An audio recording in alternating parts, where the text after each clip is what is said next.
Matthew 23. Because ultimately we have to decide who we're going to allow to be our teacher, aren't we? And then spoke Joshua to the multitude, I'm in Matthew 23, and to his disciples, saying, the scribes and Pharisees sit at Moses' seat. All therefore whatsoever they bid you observe, that observe and do. And here's another area where Messiah never taught anybody to break the law. He said, I want you to do that, but don't do it like they do it. You're supposed to keep the Passover, but keep the Passover, Messiah would say, as me and my disciples do it. Don't keep the Passover as those who sit in the seat of Moses do. For they say and do not, for they bind heavy burdens and grievous to be borne, and to lay them on men's shoulders, but they themselves will not move them with one of their fingers. But all their works they do to be seen of men. What was the consideration when not to impale the Messiah? Right. Don't do it on the feast day because we don't want the crowds coming unglued. What would people think? Then whenever you hear a religious leader ultimately come to a conclusion about something because of the opinions of people and what they think about it, let the red lights go off in your head. Something's wrong. We have to follow Yahshua in order to be a light for those that are being called out. For all their works they do to be seen of men, they will make broad their phylacteries and enlarge the tassels of their garments. And by the way, brethren, in the day that we live in, the big issue is who has the authority now. You know, oh, we're the chosen people. You know, the way that we understand the scriptures are correct because they've been given to us. No, the scribes and the Pharisees had it too, and they didn't get it.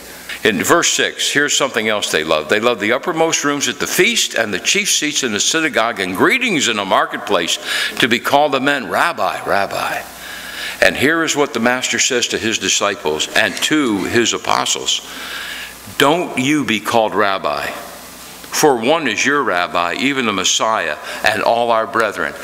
You know what? I appreciate it when you call me Frank, because I want to be your brother. And I want you to be my brother. So we call each other by our name. So don't call any man Rabbi or hold him up in some kind of high position. Just honor Yahshua. And as we all walk with them, it'll all come together. And don't you be called Rabbi, for one is your Rabbi, even the Messiah, and all of you are brethren. And call no man Father. Now, I happen to have grown up in a religious system where it was required to call the religious leader Father. I'm telling you today, brethren, under the authority of Yahshua Messiah, don't call any man father. Call no man your father, and don't be called rulers. And verse 11, but he that is greatest among you shall be your servant. If there's a way that I can serve you in some way that I don't see, let me know, will you? And I'll let you know too for that. But whosoever shall exalt himself shall be abased, and he that shall humble himself shall be exalted. There had to be, along with Judas Iscariot and the high priest and the chief priest, there had to be another system that would in fact bring about Yahweh's will of having Yahshua killed and impaled. It had to be there. And they believed it with their whole hearts and saw him as the enemy. And so the powers of darkness are necessary, along with Yahweh's children, to bring about his will. But for those of you that are called to follow in his righteousness, it's you and I need to follow Yahshua and be careful to be able to differentiate between the two. John chapter 12. Then Yahshua 6 days before the Passover came to Bethany, where Lazarus was, which had been dead, whom he raised from the dead. Okay, now in Mark and in Matthew and in Luke, we see, well, in Matthew and Mark especially, we see the house of Simon the leper, a woman with an alabaster box, 2 days before the Passover. But look what's going on in Bethany 6 days before the Passover. Then Yahshua 6 days before the Passover came to Bethany, where Lazarus was, which had been dead, whom he raised from the dead. There they made him a supper, and Martha served. But now we go into the house where Lazarus was, and he was raised from the dead.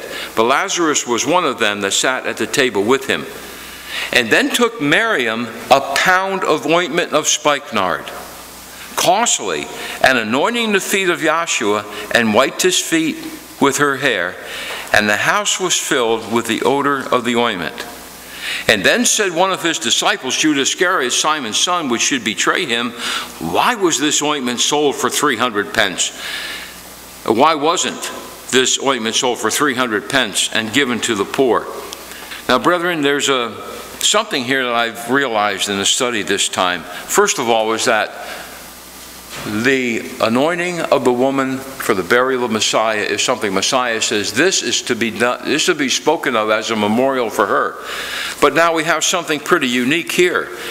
In Matthew 26 and in Mark chapter 14, how many days before the Passover was it? It was 2.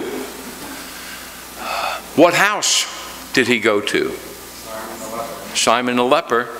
And who was it that actually broke the alabaster box and anointed his head? A woman. A woman. But let's look at John chapter 12 now. 6 days before the Passover, they came to Bethany, where Lazarus was, which had been dead, whom he raised from the dead. There they made him a supper, and Martha served, but Lazarus was one of them that sat at the table. And then took Miriam. Now it's in the house, so obviously this is Miriam, who's the sister of Lazarus and Martha, and anointed the feet of Yahshua. Now back in Matthew 26 and Mark 14, what part of Yahshua's body was anointed? His head. And now Miriam is anointing what? His feet. Now let's go on in verse 6 in John 12. Then he said, let's go to verse 7. Then said Yahshua, let her alone. Against the day of my burying she hath kept this. For the poor you always have with you, but me you always don't have. And much people of the Jews therefore knew that he was there. They got that fragrance of spikenard. And then they came not for Yahshua's sake only, but that they might see Lazarus also, whom he had raised from the dead. But I tell you what, brethren, the agenda of the religious system has not changed in verse 10. But the chief priests consulted that they might put Lazarus also to death. Because there is evidence of the power of Messiah. Someone being raised from the dead, so they got to get rid of that one too.